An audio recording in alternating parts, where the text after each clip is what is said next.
How's it going, everyone? It's your man and favorite booze hound, David from Holiday Wine and Liquor, and today we're going to be doing a deep dive on a classic bourbon that we're all familiar with, is Jim Beam. We're going to start off with the Jim Beam White Label. On the nose, it's actually quite sweet, but that's definitely the 76% corn in the mash bill talking right there, with gentle wisps of vanilla, a little fresh cut grass, and some cereal grain sweetness on there. The palate itself, a little thin body, actually. Lots of toasted oak, a little spice, a little peppery, that's also slightly resiny. And the finish itself, definitely toasted oak left over on the palate. Wood resin and a little sweetness on there, but not as much sweetness as I was hoping for. But overall, Jim Beam's flagship product is a no-frills, straightforward whiskey. I mean, they've been making this stuff for 223 years. Next one we have up is the Jim Beam Distiller's Cut. It's a limited release item that's unfiltered Kentucky bourbon bottled at 100 proof and aged for about 5 to 6 years. Because it's unfiltered, you'll find that adding a little ice or a little water will cause it to turn slightly cloudy. This is okay. Such is the nature of unfiltered whiskey, but we'll save that information for a different day, all right? So, the Jim Beam Distiller's Cut on the nose. Typical Jim Beam notes of vanilla, caramel, and lightly charred oak. Interestingly enough, it has some subtle hints of tropical fruits in there, and I'm kind of thinking like a little mango action going on, but we'll find out. On the palate, it's very full. A little bit more well-rounded than the previous whiskey we tried a little while ago. Like their flagship whiskey, but it's got 5 times more of the flavor and has a bit of a complex vibe to it. And the finish itself, it's actually very slow building rye spice that's intense at first, but it does give way to pleasant volleys of oak and vanilla. Overall, I can definitely see this whiskey having all the traditional elements and notes of their flagship whiskey. At the same time, I find this to be rather nice, and I'm sure it's going to be playing well with cocktails because it has extra notes of cinnamon and allspice and a little bit of chocolate on the back end as I'm breathing out, and some nice tropical fruits. Overall, a very lovely dram. Next one we have up is the Jim Beam Double Oak.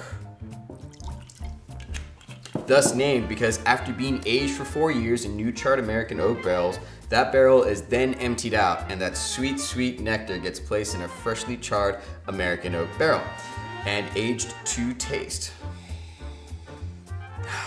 On the nose, definitely full-bodied vanilla, old oak, and some small hints of chocolate on there. But let's talk about what's on the palate, right? Subtle notes of pepper. Very oaky at first blush, but it's actually soon overtaken by a barrage of vanilla and a small touch of fruit on there. And by fruit, I'm talking about some small apple notes, a little bit of pear action going on, but the finish itself, and this is where I believe the double oak shines and sets itself apart from the others, because the toastiness of the charred oaks lends for a very long finish. Unlike the other two that we just tried that were like very nice, punchy in the beginning, but they dissipated very quickly on the palate, this one stays with you just a little bit longer than you would expect. So overall, the Jim Beam Double Oak, a little more nuanced than the White Label, but otherwise this is a solid dram, and I can definitely see this playing very well with cocktails or a simple mixer as well. And last but not least, we're gonna try the Jim Beam Black, extra aged. Dubbed so because of the extra time it spends in the barrels. The White Label itself is aged for a minimum of 4 years, whereas this one spends 8 years maturing inside the barrels. Generally speaking, by law, bourbon must at least be aged for a very least 2 years, so Jim Beam doubles the amount of time on there and then doubles it even more so for their black. So on the nose,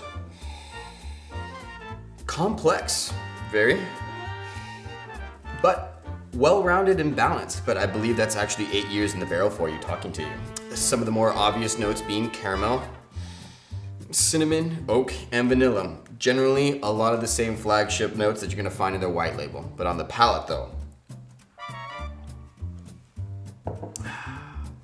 a full and more rounded out expression than the White Label with notes of vanilla, fudge, honey, and plenty of rye spice to keep my palate entertained for the time being until I actually want another sip right now. And the finish itself is rich and flavorful. That's long and warming with a toasty oaky char and very, very spicy finish on there. Overall, this dram offers a unique and more nuanced experience than the Jim Beam White Label. I can see this Jim Beam Black being paired with a simple mixer and also playing well with other cocktails. So, the biggest takeaway from all these bourbons is that they are very smooth, very easy drinking, and extremely approachable. No frills bourbons that are great to take to gatherings like barbecues, tailgates, or even quinceañeras, and a bourbon that's good for sipping, shooting, and making cocktails. Thank you so much for watching this video. Please be sure to come to visit us at holidaywineandliquor.com, where you can subscribe to our YouTube page where we have other cocktail idea videos. So thanks for taking the time to watch this. We'll see you there. Cheers.